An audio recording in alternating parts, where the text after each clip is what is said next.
Hello అండి, నేను Shravani. Welcome back to our channel our life our wish. ఎలా ఉన్నారండి? అందరూ బాగున్నారా? పిల్లలకు సెలవులు ఇచ్చేసారంటే తల్లులందరూ కూడా ఊర్లో వెళ్ళిపోతారు కదా. చాలామంది పుట్టింటికో లేదో అత్తింటికో వెళ్ళిపోయి ఉంటారు. అందుకే వ్యూ కౌంట్ కూడా తక్కువ ఉంటుందన్నమాట. అందరూ అంటే వాళ్ళ వాళ్ళ హోమ్ టౌన్స్కి వెళ్ళి చక్కగా అక్కడ ఎంజాయ్ చేస్తూ ఉంటారు కదా. వీడియోస్ చూసే టైం ఉండదు కదా. వీడియో షేర్ చేద్దామా వద్దా అని ఆలోచించి, సర్లే మన వాళ్ళు ఎదురు చూసేవాళ్ళు కూడా ఉంటారు కదా అని చెప్పి అలా షేర్ చేస్తున్నాను. అనగనగా ఒక సాయంత్రం ఆ వ్లాగ్ షేర్ చేస్తూ కొన్ని మాటలు అయితే చెప్పేస్తాను ఈ వీడియోలో. సాయంత్రం మా అమ్మాయిని స్కూల్ నుంచి తీసుకురావడానికి టైం అయింది. సరే వచ్చి చూస్తే అలా డ్రిజిల్ అవుతుందన్నమాట వర్షం. రెయిన్ కోట్ వేసుకునేంత పెద్ద వర్షం కాదు, మామూలుగా వెళ్తే తడిచిపోతాను. అదే ఆలోచిస్తూ ఉన్నా, కొంచెం టైం ఉంది, తగ్గిద్దేమో చూద్దామని. సర్లే ఇది ఏం కాదులే అనుకుని నేను అలా వెళ్ళిపోయాను అనమాట. మధ్యలోకి వెళ్ళేసరికి పెద్ద వర్షం వచ్చేసింది. గబగబా బండిలో నుంచి తీసి రెయిన్ కోట్ వేసుకున్నానా. స్కూల్కి వెళ్ళేటప్పటికి మొత్తం డ్రైగా ఉంది. మా అమ్మాయి చూసి ఎందుకమ్మా రెయిన్ కోట్ వేసుకున్నావని నవ్వింది. అలా ఉంటుంది ఈ వర్షంతో. ఒక దగ్గర ఉంటుంది, ఒక దగ్గర ఉండట్లేదు. సడన్గా వస్తుంది, సడన్గా పోతుంది. వర్షం అంటే గుర్తొచ్చింది. ఆ రోజు నైటు, ఇది లాస్ట్ బుధవారం అనమాట వీడియో. ఆ రోజు నైటు వర్షం మాకు చూపించిన చుక్కలు, అలాగే మిగిల్చిన మెమరీస్ లైఫ్ లాంగ్ అనమాట. అసలు ఫస్ట్ టైం అలాంటి ఎక్స్పీరియన్స్. అదేంటన్నది ఈ వీడియోలో అయితే షేర్ చేస్తానులేండి. ముందుగా మన వాళ్ళు నవరాత్రులు చేస్తున్నావా అక్క అని అడిగారు. సో దాని గురించి అయితే చెప్పేస్తాను. నవరాత్రులు అంటూ నేను ప్రత్యేకంగా ఒక్క సంవత్సరం మాత్రం చేశానండి. అంటే ఖచ్చితంగా రోజు అమ్మవారికి ఆ నైవేద్యం, ఆ రంగు పువ్వులు అలా అలంకరించి పూజ చేయడం ఒక్క సంవత్సరం మాత్రం చేశానన్నమాట. ఇంకా తర్వాత పిల్లలు పెద్ద అవటం, ఇంకా ఇంట్లో ముగ్గురు ఆడవాళ్ళు ఉన్నామంటే అవ్వదు కదా. నాకేంటంటే చేసామంటే కొంచెం సాటిస్ఫైడ్గా చేయాలనిపిస్తుంది, అటు ఇటుగా కాకుండా. మామూలప్పుడు చేస్తాను, కుదిరినంత వరకు అమ్మవారికి అలా నైవేద్యాలు చేసి పెడతాను. ఒక ఇయర్ మాత్రం చక్కగా కంప్లీట్గా చేసుకోగలిగాను అనమాట, సాటిస్ఫైడ్గా. అదొక్కటి చాలా అనిపిస్తుంది. మాకేమో అంతా కొంచెం ఇక్కడ కంజెస్టెడ్ కదా ప్లేస్, అన్నీ అక్కడక్కడే ఉండడంతో అలా మొదలెట్టలేకపోతున్నాను అనమాట. సరే చేసుకున్నంత వరకు, ప్రాప్తం ఉన్నంత వరకు అలా సింపుల్గా చేసుకుంటూ ఉంటాను. ప్రత్యేకంగా 9 డేస్కి అయితే నాకు కుదరట్లేదనమాట ఏ ఇయర్ కూడా. మధ్యలో ఏదో ఒక బ్రేక్ వస్తూనే ఉంది. అయితే మేము ఊరు వెళ్ళటం, లేదా ఇంటికి చుట్టాలు రావటం, లేదంటే ఏమన్నా ఇబ్బందులు రావటం, అట్లా 9 డేస్లో బ్రేక్ అయితే పడుతూనే ఉంది. నాకేంటంటే మెయిన్గా పూజలప్పుడు నాకు ఒక్కదానికి ఉంటే ప్రశాంతంగా చేసుకుంటాను అనిపిస్తుంది. ఇంకెవ్వరున్నా కూడా నాకేంటో కొంచెం హడావుడి, ఏదో ఒక డిస్ట్రాక్షన్ లాగా అనిపిస్తుంది. నాకు ఒక్కదానికి ఉండి డిస్టర్బెన్స్ లేకుండా ప్రశాంతంగా అమ్మవారికి కాసేపు అలా అవన్నీ చదువుకోవాలనిపిస్తుంది. కానీ ఇంట్లో పిల్లలున్నా ఇంకేమన్నా ఉన్నా కూడా అవ్వదు. సో అందుకని చెప్పి అలా మామూలుగా పూజలే అవుతున్నాయి అన్నమాట. ప్రత్యేకంగా నైవేద్యాలు, ఇలా ఈ అలంకరణలు ఇవేమీ చేయట్లేదండి. సో నా నవరాత్రి పూజలు అయితే సింపుల్గానే ఉన్నాయి. వాటికి కూడా బ్రేక్ వచ్చేసింది. చెప్పాను కదా ముగ్గురు ఆడాళ్ళు ఉన్నామంటే అవ్వవని చెప్పి. సో అలా బ్రేక్ అయితే వచ్చింది. చూద్దాం, లాస్ట్ 3 డేస్ ఉంటాయి కదా, అలా లాస్ట్ 3 డేస్ చేసుకుంటాను అనమాట మ్యాక్సిమం. సో అదొక హ్యాపీనెస్ అనిపిస్తుంది. అట్లా ఫస్ట్ నుంచి చేసుకోలేకపోయినా లాస్ట్ 3 డేస్ చేసుకున్నా కూడా ఆ ఫలం దక్కిద్దని అంటారు కదా. సో అట్లా అనమాట. మీలో ఎవరన్నా కూడా ఇలా కంటిన్యూగా చేసుకోలేకపోయినా బాధపడకుండా లాస్ట్ 3 డేస్ అమ్మవారిని చక్కగా నిష్టగా కొలుచుకోండి. చాలా సంతోషంగా అనిపిస్తుంది. అలాగే అమ్మవారి ఆశీర్వచనాలు కూడా మనకు అందుతాయి. మళ్ళీ పూజ చేస్తేనే దక్కుతాయా అని అనుకోకండి. మనకు ఆ పరిస్థితులు సపోర్ట్ చేసినప్పుడు పూజ చేయగలుగుతాం, లేనప్పుడు చేయలేం కదా. అలాంటప్పుడు అమ్మ నామస్మరణ చాలు, అన్నీ తనే చూసుకుంటుంది. నేనైతే అది బలంగా నమ్ముతాను. ప్రత్యేకంగా పూజలు, ఇలా అలంకరణలు చేస్తేనే అమ్మవారు ఆశీర్వదిస్తారు.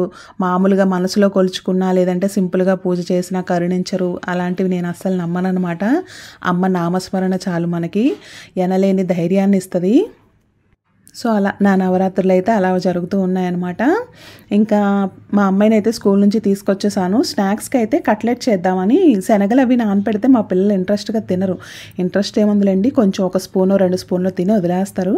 సరే ఎప్పుడన్నా ఇలా కట్లెట్స్ చేస్తూ ఉంటాను కదా శనగలతో. సో ఇంకా అదే కట్లెట్స్ చేద్దామని చెప్పి శనగలు, పొటాటో, పల్లికాయలు ముందు రోజు బాయిల్ చేశాను, కొన్ని మిగిలిపోయినాయి అనమాట. సర్లే వాటిని ఎందుకు వేస్ట్ చేయడం అని అందులోనే వేసి ఉడికించేసాను వాటన్నిటినీ కలిపి. ఇంకా కట్లెట్కి రెడీ చేసుకుంటున్నాను అనమాట. శనగల్ని కొంచెం కచ్చాపచ్చాగా గ్రైండ్ చేసుకున్నాను. ఇంకా అలాగే దానిలో ఇంకా పొటాటో, ఆనియన్, కొత్తిమీర, కొంచెం అల్లం వెల్లుల్లి, ఉప్పు, కారం, గరం మసాలా, కొంచెం లెమను, అవన్నీ వేసుకొని చక్కగా రెడీ చేసుకున్నాను అనమాట. ఇంకా బియ్యం పిండి అది ఏం వేయలేదులేండి, ఆల్రెడీ మనకి ఇది ఉంది కదా పొటాటో, సో బైండింగ్ లాగా బాగానే వస్తుందని చెప్పి అలా కట్లెట్స్ అయితే చేస్తూ ఉన్నాను అనమాట. కట్లెట్స్ చేస్తూ ఉంటాను. వర్షం మాకు ఇచ్చిన షాకు, మిగిల్చిన మెమరీ గురించి అయితే షేర్ చేస్తాను ఇప్పుడు. డిన్నర్లోకి అయితే కాకరకాయ ఫ్రై చేద్దామని, మా పెద్ద పాపకి చాలా ఇష్టం. సో అది కొంచెం టైం టేకింగ్ కదా, అందుకని మధ్యాహ్నమే కొద్దిగా క్లీన్ చేసుకుని మజ్జిగ, ఉప్పు, చింతపండు, పసుపు వేసేసి ఉడికించి పెట్టేశాను. అలాగే ఊరు నుంచి అత్తయ్య పొట్లకాయలు అవి పంపించారనమాట. అడుగుతూ ఉన్నారు చేసావా అని. నేనేమో మర్చిపోతున్నాను, వీళ్ళు కూడా అంత ఇంట్రెస్ట్గా తినర్లే అన్నట్టు నేను ఇంట్రెస్ట్ చూపలేదు. కానీ మా అత్తయ్య అడుగుతూనే ఉన్నారు. సర్లే ఇంకా ఆమె కోసం అన్నా చేయాలని చెప్పి పొట్లకాయ పెరుగు పచ్చడి చేద్దామని అవి కూడా క్లీన్ చేసి ఉడికించేసి పెట్టుకున్నాను. నైట్ కొంచెం హడావుడి లేకుండా ఉంటుందని చెప్పి. ఒక పక్కన నేను ఇలా కట్లెట్స్ అవి కాల్చుకుంటూ ఉంటుంటే మా చిన్న పాప, మా వారు టైఅప్ అయిపోయి మిరాయి మూవీకి టికెట్స్ బుక్ చేశారనమాట. యాక్చువల్గా సండేనే వెళ్దాం అనుకున్నాం. ఆ రోజు ఏంటంటే టికెట్స్ లేవు మాకు నియర్ బై థియేటర్స్కి, చాలా దూరంలో ఉన్నాయి. అది కూడా మళ్ళీ లేట్ నైట్ షోకి ఉన్నాయి. అంత దూరం వెళ్ళొచ్చి నెక్స్ట్ డే మళ్ళీ ఆఫీసులకి, స్కూల్స్కి వెళ్ళాలంటే ఇబ్బంది కదా. సో అందుకని చెప్పి సండే కుదరలేదనమాట. ఇంకా మా పిల్లలు అయితే అడుగుతూ ఉన్నారు. ఫస్ట్లో నేను కూడా అడిగాను, కానీ తర్వాత ఇంకేమో లైట్ తీసుకున్నాను. బట్ మా పిల్లలు మాత్రం చూడాలన్నారు. మేము వెళ్ళడమే చాలా తక్కువ వెళ్తాం మూవీస్కి. సరే ఇది కొంచెం సోషియో ఫ్యాంటసీ గ్రాఫిక్స్ ఇదంతా ఉంది కదా మన మైథలాజికల్ మూవీకి అంటే రిలేటెడ్గా, సో ఇంట్రెస్ట్గా ఉన్నారు కదా అని చెప్పి వెళ్దాం అనుకున్నాం. ఇంకా మా చిన్నదిను మా వారు కలిసి బుక్ చేశారు టికెట్స్. నాకు అసలు తెలియదు అది. నా పాటికి నేను ఇక్కడ కట్లెట్స్ చేసుకుంటూ ఉన్నాను. ఇదిగోండి కాకరకాయ ఫ్రైలోకి స్టఫింగ్ కూడా రెడీ చేసుకుంటున్నాను అనమాట. ఆ స్టఫింగ్కి ఏంటంటే ఎండు కొబ్బరి, అలాగే పల్లీలు, నువ్వులు ఇవి వేసిన డ్రై ఫ్రూట్స్ కూడా వేస్తున్నాను ఈ మధ్య. గుత్తొంకాయ కానీ ఇలా కాకరకాయల స్టఫింగ్ కానీ ఇట్లా జీడిపప్పు, బాదాము, కొంచెం మెలన్ సీడ్స్ అవి ఉంటాయి కదా, పంకిన్ సీడ్స్, అవన్నీ వేసి కూడా చక్కగా రోస్ట్ చేసుకుని పౌడర్ చేసి స్టఫింగ్కి పెడుతున్నాను అనమాట.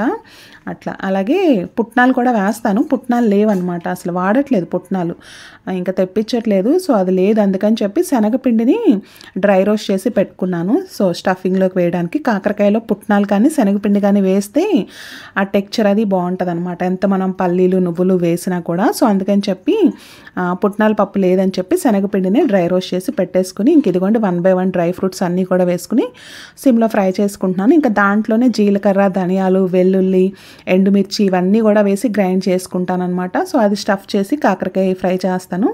అందరూ ఇష్టంగా తింటారు, పిల్లలు కానీ మేము కానీ. చాలా రేర్గా చేస్తాను. సో గుర్తొచ్చింది, మా అమ్మాయి కూడా అడిగింది, ఇంక అందుకని చెప్పి తీసుకొచ్చి చేస్తూ ఉన్నాను అనమాట. సో అలా ఎక్కడున్నాం, మూవీ టికెట్స్ దగ్గర ఉన్నాం కదా. నేను ఇలా కట్లెట్స్ చేసుకుంటూ ఉన్నాను. ఈలోగా మా తోడుకోడలు కూడా ఫోన్ చేసింది, వీడియో కాల్. తను ప్రెగ్నెంట్ అని చెప్పాను కదా, మా తోడుకోడలు ప్రెగ్నెంట్ అని చెప్పి తను డెలివరీ అయింది, బేబీ బాయ్ పుట్టాడనమాట. మొత్తానికి మా ఫ్యామిలీలోకి ఇంకొక బుజ్జి కూడా వచ్చేసాడు. సో ఇంకా తనతో కాసేపు అలా మాట్లాడి అలా ఇంకా నేను తర్వాత అయితే క్యాప్చర్ చేయడానికి కుదరలేదు. కానీ మూవీ టికెట్స్ దగ్గరికి వచ్చేద్దాం. మా వాళ్ళు మూవీ టికెట్స్ బుక్ చేసామని చెప్పారు. అదేంటి నేను కూర చేద్దామని ఇవన్నీ వేయించి పెట్టుకుంటున్నాను, మీరు నాకెందుకు చెప్పలేదు అని అన్నాను. బట్ ఇంకా తర్వాత మళ్ళీ మా పిల్లలకి, మా వారికి కూడా కుదిరేలాగా లేదనమాట. అందుకని చెప్పి ఇంకా ఆ రోజు బుధవారం ఇంకా మూవీకి టికెట్స్ బుక్ చేశారు. సర్లే నేను వేయించినవన్నీ పక్కన పెట్టేశాను. ఇంకేం చేస్తాం, మూవీకి వెళ్ళాలంటే 7:30కి షో అనమాట. ఇటు డిన్నర్ చేయలేము, వచ్చాక ప్రిపేర్ చేసే టైం కూడా ఉండదు. సర్లే ఇంకా రైస్ పెట్టేసి, కర్డ్ ఉందనమాట, కర్డ్ రైస్ తినేద్దాంలే వచ్చాక ఆకలి వేస్తే అని చెప్పి కూర అవన్నీ మాత్రం ఆపేసాను అనమాట. ఉడికించినవన్నీ ఫ్రిడ్జ్లో పెట్టేశాను. సో అట్లా మూవీకి టికెట్స్ బుక్ చేశారు. 7:30కి మూవీ అనమాట. మాకు నియర్ బై జస్ట్ 1.5 kilometer అలా ఉంటుంది. మా ఇంటి ముందు ఏంటంటే రోడ్డు వేస్తున్నారు. సో కారు తీయడానికి కొంచెం ప్రాబ్లం ఉందన్నమాట. దగ్గరే కదా, మనం బళ్ళ మీద వెళ్ళిపోదాంలే అని చెప్పి మా వారి బండి, నా బండి తీసుకుని మూవీకి అయితే వెళ్ళిపోయాము. వెళ్ళేటప్పుడు అసలు ఏమీ లేదండి, చినుకు కూడా లేదు. చినుకున్నా కనీసం క్యాబో లేదా కారో తీసేవాళ్ళం. వెళ్ళి మూవీ చూసి బయటకు వస్తే అసలు ఆ మాల్లోనే ఒక పెద్ద సముద్రం లాగా ఉందన్నమాట. మాకు అక్కడే షాకు, ఏంటి వాటర్ ఇంత వర్షం పడిందా అని. సరే మేము బయటకు వచ్చేసరికి కొంచెం ఆగిపోయింది. పర్లేదులే, రోడ్లు ఖాళీగా ఉంటాయి కదా అని మేము మూవీ నుంచి రెగ్యులర్గా వెళ్ళే రోడ్డుకి వెళ్ళామన్నమాట. వెళ్తుంటే ఫుల్ వర్షం వచ్చేసింది. సరే కాసేపు సైడ్కి అక్కడ ఒక 10-15 minutes ఆగాము. ఆగి ఇంకా సర్లే లైట్గా డ్రిజిల్ అవుతుంది కదా వెళ్దామని చెప్పి స్టార్ట్ అయ్యి మా రోడ్డుకి వెళ్తుంటే అక్కడ రోడ్డు బ్లాక్ చేశారు. ఏంటండి అంటే వెహికల్స్ కొట్టుకుపోతున్నాయండి, 2-wheelers, కారు కూడా అలా వాటర్లో ఫ్లోట్ అయిపోయి వెళ్ళిపోతున్నాయి, రోడ్డు బ్లాక్ చేసాము, మీరు మెయిన్ రోడ్ నుంచి వెళ్ళండి అన్నారు. సర్లే ఏం చేస్తాం, అసలు బండిలో రెయిన్ కోట్స్ కూడా లేవన్నమాట. ఆల్రెడీ నేను మా చిన్న పాపని తీసుకొచ్చేటప్పుడు వేసుకున్నాను, అది తడిచింది కదా అని చెప్పి బయట పెట్టేశాను. బండిలో ఒకటే రెయిన్ కోట్ ఉంది, ఇంకా అది మా చిన్నదానికి ఇచ్చేసాను. అది వేసుకుని మెయిన్ రోడ్ నుండి వెళ్తుంటే మెయిన్ రోడ్లో ఉంది ట్రాఫిక్. మా ఇంటి నుంచి అక్కడికి జస్ట్ ఒక 15 మినిట్స్ ఉంటుంది అనుకుంటా డ్రైవ్. ఆ రోజు 1.5 అవర్ అనమాట. 10:30కి షో అయిపోతే మేము ఇంటికి వచ్చేసరికి 12 అయింది. మెయిన్ రోడ్ నుంచి మళ్ళీ మా ఇంటికి వచ్చి ఒక వే దగ్గరకు వచ్చాము, అక్కడ ట్రాఫిక్లో కొట్టుకుని ఇంకా అక్కడ నుంచి అసలు బండి ఇంకా మూవ్ అవ్వలేదనమాట. వాటర్లోకి వెళ్ళేసరికి ఇంజిన్ ఆగిపోయింది. అక్కడ నుంచి మా ఇంటికి బండి మీద వెళ్తే జస్ట్ 5 మినిట్స్. బట్ వాక్ చేసుకుంటూ వాటర్లో మోకాళ్ళ లోతు నీళ్లు దాటి ఆ వాటర్లో నడుచుకుంటూ వెళ్ళాం. క్యాబ్లు రావట్లేదు, ఏమీ లేవు అసలు. ఇంకా బళ్ళేమో పక్కన పెట్టేసాం, ఇంకేం చేస్తాం, మళ్ళీ చుట్టూ తిరిగి వెళ్ళాలంటే చాలా లాంగ్ అనమాట వేరే రూట్ వెళ్ళాలంటే. సరే క్యాబ్లు ఏమైనా వస్తాయా అని చూస్తే క్యాబులు రావట్లేదు. ఒక ఆటో ఆగుంది, ఆటో అతన్ని అడిగితే అంత లాంగ్ అయితే నేను రాలేనండి ఈ వర్షంలో అన్నాడు. సరే ఏం చేస్తాం, జస్ట్ అక్కడ నుంచి 5 మినిట్సే మా బండి వెళ్ళిపోతే, కాకపోతే బండి ఆగిపోయింది. అలా మోకాళ్ళ లోతు నీళ్ళల్లో నడుచుకుంటూ వెళ్ళామన్నమాట. ఫస్ట్ టైం అలాంటి ఎక్స్పీరియన్స్. అలాగే అంత వర్షంలో డ్రైవ్, ఆల్మోస్ట్ 1 అవర్ ట్రాఫిక్లో ఉన్నాం మేము. అసలు అలాంటి వర్షంలో డ్రైవ్ చేస్తామని అసలు మేము ఎప్పుడు అనుకోలేదు. అది ఒక రకంగా ఏమంటారో ఒక విష్ లాగా అయిపోయింది అనమాట. అలా వర్షంలో డ్రైవ్ చేయడం అనేది నాకు చాలా ఇష్టం. అసలు అది కూడా బాగా అనిపించింది మొత్తానికి. అలా ఒక బ్యాడ్ ఎక్స్పీరియన్స్లా ఉంది, అలాగే ఒక మంచి మెమరీలా కూడా ఉందన్నమాట ఆ రోజు నాకు. మూవీ అయిపోయాక మాకైతే ఇంటికి వచ్చేసి ఇంకా మేమందరం ఫ్రెష్ అయ్యి అలా కొంచెం పెరుగన్నం తిని పడుకునేటప్పటికి 1 అయినట్టుంది. మామూలుగా లేదు ఆ రోజు మూవీ మాత్రం మాకు.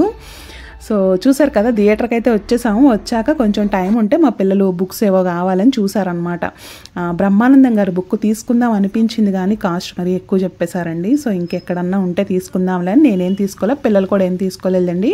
అయితే అక్కడ సెకండ్ సేల్స్ అనుకుంటా, బుక్స్ కొంచెం పాతగా ఉన్నాయి. జస్ట్ 50 రూపీస్ 100 రూపీస్కే చాలా బుక్స్ ఉన్నాయి. అవేవి మనకి పనికిరావులే. నాకు తెలుగు బుక్ చదివితేనే ఎందుకో సాటిస్ఫాక్షన్ అనిపిస్తుంది అనమాట. ఇంగ్లీష్ వచ్చు, ఇంగ్లీష్ అర్థం చేసుకోగలను, అంతా బాగానే ఉంటుంది కానీ బట్ తెలుగులో చదివితేనే కొంచెం ఎందుకో.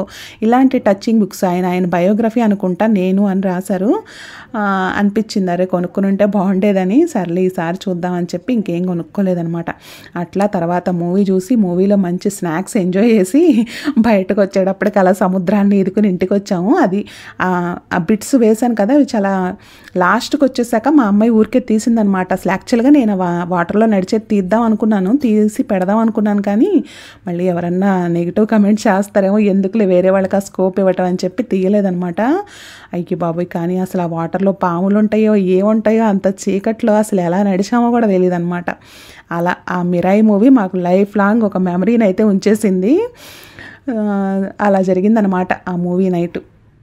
అలా లైఫ్లో కొన్ని అలా జరుగుతూ ఉండాలి. అప్పుడప్పుడే మనకి టఫ్ సిచ్యువేషన్స్ని కూడా కొంచెం హ్యాండిల్ చేయడం వస్తుంది అనమాట. పిల్లలతో అంత మిడ్ నైట్ ఆ వర్షంలో యాక్చువల్గా అప్పుడు అనిపించింది అర్రే ఇంత ఇబ్బంది పడ్డావా ఇంత అని. తర్వాత ఆలోచిస్తే మనం పడిన ఇబ్బంది కన్నా చాలామంది చాలా ఇబ్బందులు పడి ఉంటారులే అనుకున్నాక ఓకేలే, ఇలాంటివన్నీ కూడా లైఫ్లో పార్ట్ అవ్వాలి, అప్పుడే కొంచెం మనకు కూడా స్ట్రాంగ్నెస్ అన్నది వస్తుంది అనిపించింది. సో అట్లా ముందు రోజు చేయాల్సిన కాకరకాయ ఫ్రై, పొట్లకాయ పచ్చడి నెక్స్ట్ డే ఈవినింగ్కి డిన్నర్కి చేశాను అనమాట. నిరూపణ చేశాడు. నేను ఆశ్చర్యపోయి ఓ ఇలా ఉంటుందా. అప్పుడు నాకు ఇంకా బాగా అర్థమైంది, కమండలంలో నీళ్లు కేవలం ప్రాణధారణ కోసమే అనుకున్నా, లేదు మంత్రశక్తి. సో అదండి, అనగనగా ఒక సాయంత్రం మిరాయి మూవీ మాకు మిగిల్చిన మెమరీ అనమాట. సో అలా అనమాట. ఇదండి ఇవాళ వీడియో. మరొక మంచి వీడియోతో మళ్ళీ కలుద్దాం. మీకు కనుక నా వీడియోస్ నచ్చితే తప్పకుండా ఛానల్ని సబ్స్క్రైబ్ చేసి వీడియోస్ని లైక్ చేసి వీడియో ఎలా ఉందన్నది మీ ఫీడ్బ్యాక్ నాకు తెలియజేస్తారు కదా. Thank you so much for watching అండి. కీప్ సపోర్టింగ్ మీ, డోంట్ ఫర్గెట్ టు సబ్స్క్రైబ్.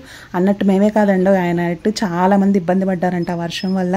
మీరు కూడా, మీలో ఎవరన్నా కూడా ఇలాంటి సిచ్యువేషన్ ఫేస్ చేశారా? ఉంటే తప్పకుండా నాతో కమెంట్ సెక్షన్లో షేర్ చేయండి. ఇలాంటివి కొన్ని మెమరీస్లో ఉండిపోతాయిలేండి చెప్పుకోవడానికి ఎవరికన్నా. సో అట్లా ఎమ్మీగా కాకరకాయ ఫ్రైని పొట్లకాయ పచ్చడిని ఎంజాయ్ చేసాం. బాయ్.